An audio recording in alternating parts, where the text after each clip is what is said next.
O GP do Sakhir de Fórmula 1 foi, sem sombra de dúvidas, uma das melhores corridas de todos os tempos da Fórmula 1. Com diversos safety cars, alguns acidentes e dezenas de ultrapassagens, a corrida trouxe de volta aquelas emoções que a gente podia sentir nos velhos tempos da Fórmula 1. Mas você sabe exatamente quais foram os melhores momentos? Como eles aconteceram? Você conseguiu absorver tudo que aconteceu na corrida? Se você ainda quer saber mais sobre a corrida, ou então quer saber exatamente o que aconteceu de forma detalhada e analisada por um piloto de corridas, fica ligado porque chegou a hora do piloto!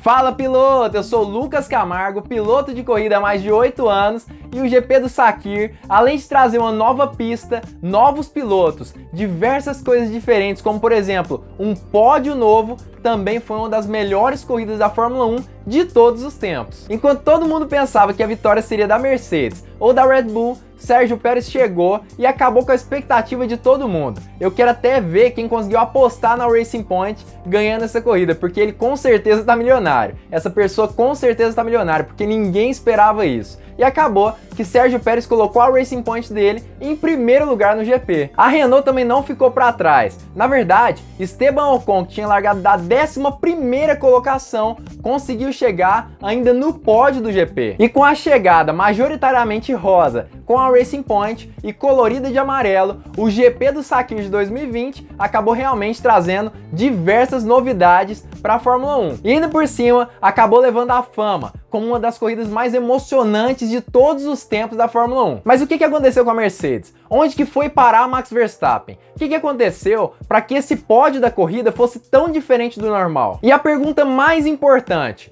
por que você ainda não deixou o like aqui nesse vídeo? É isso mesmo, já deixa o seu like aqui, para você não esquecer de deixar o like no final do vídeo, já deixa aqui no início, porque esse conteúdo é realmente bom e é um dos únicos no Brasil realmente, é a visão de um piloto sobre a corrida. Então já deixa seu like aqui embaixo para ajudar o canal a crescer e mostrar para o YouTube que você tem interesse nesse tipo de assunto. Já curte aqui embaixo. Mas agora que você já deixou seu like, vamos começar a falar sobre a corrida. O que aconteceu na corrida para que ela fosse tão diferente assim? Não tem como falar sobre o resultado da corrida sem começar pela largada, é isso mesmo. Acaba que o resultado foi totalmente alterado por conta da largada. Na verdade, na hora da largada, a gente esperava uma largada desastrosa de George Russell, já que ele não tinha familiaridade com o carro da Mercedes. Mas na verdade não foi isso que aconteceu. George Russell surpreendeu todo mundo, pulou na hora da largada e conseguiu ultrapassar Valtteri Bottas, um veterano da Mercedes. Na verdade, Bottas também largou muito mal e quase foi ultrapassado por Max Verstappen. Apesar disso, Max Verstappen não conseguiu concretizar a ultrapassagem em cima de Valtteri Bottas e ainda assim perdeu muito tempo, fazendo com que os pilotos que estavam atrás dele, Charles Leclerc e Sérgio Pérez, chegassem nele e até conseguissem ultrapassar ele. E aí a disputa pela terceira colocação ficou entre Sérgio Pérez, Max Verstappen e Charles Leclerc, já na curva 2. E nessa disputa, Charles Leclerc mergulhou para cima de Sérgio Pérez, mas mergulhou de uma forma extremamente imprudente, de modo que ele acabou batendo no piloto mexicano e saiu da corrida. Max Verstappen, tentando desviar, acabou indo pelo lado de fora da pista, e com a pista extremamente suja, acabou perdendo o controle do carro dele e também parou no muro. E acabou que com essa disputa, o único piloto que continuou na prova foi Sérgio Pérez, mas foi lá para trás no pelotão, para a última colocação. Verstappen chegou a chutar o muro, de tanta raiva que ele tava, e de tanta decepção, já que na primeira volta ele acabou saindo da corrida, e era uma corrida que ele tinha muita chance de conquistar a vitória. E para a sorte de Pérez, um safety car foi acionado, e assim ele conseguiu chegar ao pelotão. Claro, até a penúltima colocação, mas conseguiu chegar, se aproximou do pelotão. E a relargada também trouxe muitas surpresas, já que eu esperava que George Russell, que não estava acostumado a andar na frente e nunca tinha feito uma relargada na Fórmula 1 da primeira colocação, eu pensei que ele não iria conseguir fazer nada. Na verdade, eu achei que ele iria perder a posição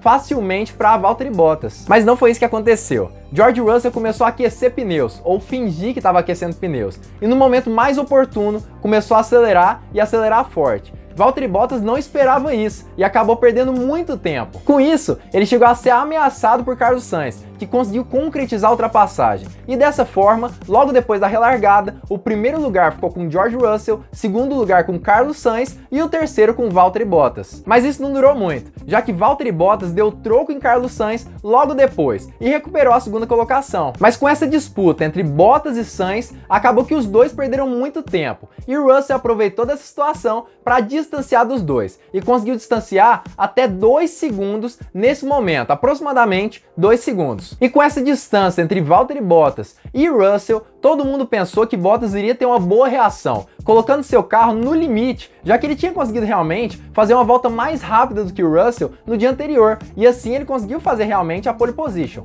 Mas não foi isso que aconteceu. Na verdade, Valtteri Bottas só perdeu. Até a volta 14, George Russell só distanciava de Bottas. Mas a partir da volta 14, parece que Bottas conseguiu acordar, e aí ele começou a ter um ritmo muito bom de corrida, imprimir ritmos bem fortes, de modo que os dois começaram a revezar quem fazia a volta mais rápida, a alternar voltas mais rápidas. Era uma hora a volta mais rápida do George Russell e a outra era Valtteri Bottas. Isso ficou por diversas voltas, de modo que essa batalha de quem fazia as voltas mais rápidas da corrida começou até mesmo a ficar arriscada, já que na volta 30 os dois pilotos já tinham recebido algumas bandeiras de advertência na corrida por exceder os limites da pista. E por isso a Mercedes pediu que os dois pilotos tomassem mais cuidado, porque se eles continuassem saindo da pista para conseguir fazer voltas mais rápidas, eles poderiam até mesmo ser punidos. E para mim que sou piloto, entendo muito bem disso. Quando a gente tenta imprimir ritmos mais rápidos durante a corrida, ou até mesmo durante um treino, é muito mais fácil da gente cometer erros. Então é muito mais fácil realmente da gente sair da pista, porque a gente está muito mais rápido. Isso é realmente normal. Então quando a gente está em batalha com outro piloto, é realmente muito normal que a gente cometa um pouquinho mais de erros. Mas na volta 45, George Russell parou nos boxes, já que ele tinha vantagem mesmo de ter a melhor estratégia, já que ele estava na frente do Bottas. E segundo a Mercedes, essa é a regra que eles aplicam. O piloto que está na frente tem a vantagem da estratégia. E com essa troca de pneus, colocando pneus melhores no carro do George Russell, eu imaginei que ele iria se aproximar muito do Bottas, mas na verdade não foi bem isso que aconteceu, já que George Russell, na volta que ele saiu dos boxes, começou a reclamar de problemas com a potência do motor, disse que a potência do motor estava diminuindo, e dessa forma, na volta em que ele reclamou, ele realmente foi bem mais lento que Bottas, e a diferença entre os dois pilotos começou a diminuir. Eu pensei que quando Bottas parasse nos boxes, era capaz dele voltar à frente de George Russell. Mas uma volta depois, pareceu que o problema no motor de Russell havia sido resolvido, já que ele conseguiu fazer a volta mais rápida da corrida e se aproximar de Valtteri Bottas consequentemente, como ele já tinha feito realmente durante toda a corrida. E percebendo que George Russell estava sendo bem mais rápido do que ele,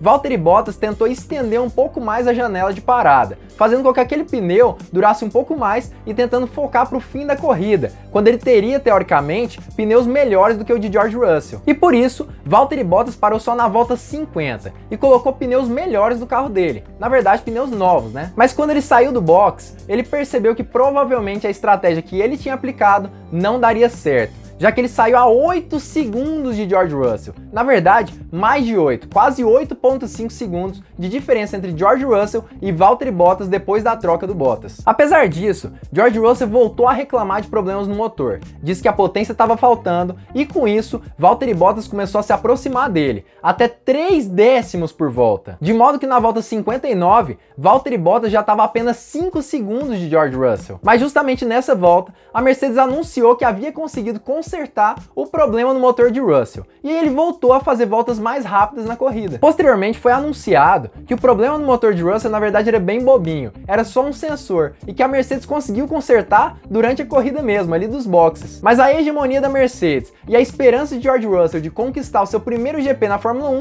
acabou na volta 63, quando o Aitken acabou batendo no muro e deixou detritos ali na pista. Assim foi acionado um safety car. E com esse safety car, a Mercedes chamou os dois pilotos para fazer as trocas de pneu. Mais uma troca de pneu. Mas justamente essa troca de pneus fez com que George Russell e também Valtteri Bottas não conseguissem chegar na frente dessa corrida, até porque a Mercedes se atrapalhou totalmente e errou os dois pitstops. O do George Russell acabou errando porque eles colocaram pneus trocados, e o do Valtteri Bottas foi errado porque eles demoraram 30 segundos no pit stop. E por conta da troca errada, George Russell precisou parar mais uma vez nos boxes para colocar o pneu correto ali no carro dele. E assim, ele voltou na 5ª colocação, logo atrás de Valtteri Bottas. Mas o safety car também foi motivo de alegria para outros pilotos, como para Esteban Ocon, Sérgio Pérez e também Lance Stroll, já que eles estavam ali na frente do grid, nas primeiras colocações. Isso porque os 3 pilotos optaram por não parar durante o safety car,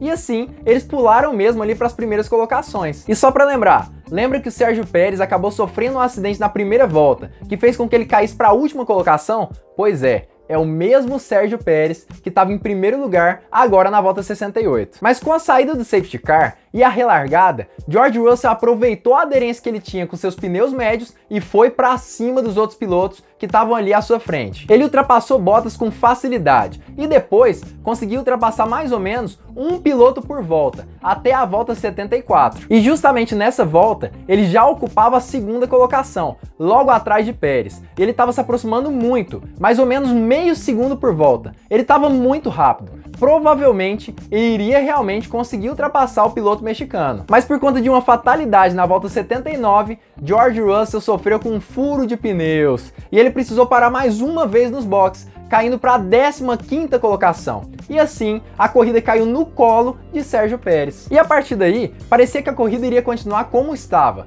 Mas George Russell não desistiu, saiu de 15º lugar e começou a escalar o pelotão de uma forma impressionante. De modo que em 8 voltas, é isso mesmo, apenas 8 voltas, ele saiu de 15º e chegou na 9ª colocação, terminando a corrida justamente nessa posição, logo atrás de Bottas, e só a 3 segundos de Bottas. Ele foi muito rápido. Pérez se manteve na primeira colocação, e até com uma certa folga para o segundo lugar, que era o Ocon. E assim, ele conseguiu vencer o seu primeiro GP. E parecia que ele realmente era o piloto da corrida. Mas ontem mesmo, eu fiz uma análise da corrida de Sérgio Pérez e também de George Russell. E eu acabei chegando numa conclusão bem interessante e que eu acho bem legal se você ver. Eu vou deixar aqui o link do vídeo de ontem, falando sobre quem foi o melhor piloto da corrida para mim. Mas depois da corrida, os pilotos que chegaram ao pódio estavam muito emocionados. Alguns chegaram até mesmo a chorar, estavam muito emocionados mesmo. Pérez, que não tem um assento para o ano de 2021 na Fórmula 1, estava todo emotivo até o fim da transmissão. E ele disse que se ele não conseguiu pilotar um Fórmula 1 no ano de 2021, para o ano de 2022, ele realmente vai estar dentro da categoria. Mas assim como o Sérgio Pérez quer muito estar dentro da Fórmula 1, eu também quero muito que você esteja aqui no canal. Então não dá bobeira, já se inscreve aqui embaixo, ativa o sininho para todas as notificações, para não perder vídeo novo aqui do canal. Você viu, é vídeo de qualidade, vídeo muito bom. Então já se inscreve aqui embaixo e ativa o sininho para todas as notificações. Mas por fim, a corrida terminou com Pérez em primeiro, Ocon em segundo e Lance Stroll em terceiro. Lance Stroll, na verdade, não estava muito emocionado. Na verdade, parecia que ele queria ter vencido essa corrida. Ele chegou até mesmo a falar que ele tinha capacidade disso e que por isso ele não estava tão feliz assim. E Russell, apesar de terminar desolado, já que ele queria ter ganho aquele GP, acabou que ele conseguiu seus primeiros pontinhos da carreira. 3 pontos, 2 por conta da sua posição na corrida e 1 por conta da sua melhor volta. E que volta! Uma volta quase 1 segundo mais rápido do que todas as voltas dos outros pilotos naquele GP. E por fim, Bottas parecia estar em choque, já que ele percebeu que talvez o seu cargo como piloto titular da Mercedes para o ano de 2022 estava sendo ameaçado e por um piloto que era novato. Mas para você, o que foi mais interessante nessa corrida? Qual foi o ponto mais alto do GP do Sakir de 2020? Deixa sua opinião aqui embaixo nos comentários. E se você tiver gostado desse vídeo, compartilhe com pelo menos uma pessoa, porque essa pessoa vai gostar desse vídeo aqui e vai começar a assistir o canal, e assim você ajuda o canal a crescer e ajuda a pessoa a ter informação de qualidade sobre Fórmula 1. Então já compartilha com essa pessoa e fica ligado, porque muito em breve nós teremos mais uma Hora do Piloto.